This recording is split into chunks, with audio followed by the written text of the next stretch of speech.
ಇವತ್ತು ಬಾಬಾ ಸಾಹೇಬ್ ಅಂಬೇಡ್ಕರ್ ಸಂವಿಧಾನ ಕೊಟ್ಟಿದ್ದಕ್ಕೆ ನೀವು ಇವತ್ತು ಪ್ರತಿಭಟನೆ ಮಾಡ್ತಾಯಿದ್ದು. ನಾನು ನಿಮಗೋಸ್ಕರ ನಾನು ಇವತ್ತು ಬಂದಿರೋದು.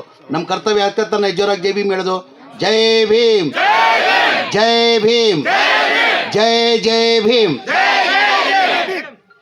ಈಗ ಮೊನ್ನೆ ಸ್ನೇಹಿತರು ರಾಜು ಅವರು ಮಾತಾಡ್ತಾ ಹೇಳ್ತಾಯಿದ್ರು, RDPR ಮಂತ್ರಿಗಳು, ನನ್ನ ಆತ್ಮೀಯ ಸ್ನೇಹಿತರು ಪ್ರಿಯಾಂಕಾ ಖರ್ಗೆ ಅವರು ಹೇಳಿದ್ದಾರೆ, ಪ್ರತಿಭಟನೆ ಮಾಡಬೇಡಿ, ನಿಮ್ಗೆ ಏನೇನು ಸಮಸ್ಯೆ ಇದೆ, ನಿಮ್ಮ ಏನೇನು ಬೇಡಿಕೆ ಇದೆ ನಾನು ಮಾಡಿಸ್ಕೊಡ್ತೀನಿ ಅಂತ ಮಾತನ್ನು ಕೊಟ್ಟಿದ್ದಾರಂತ.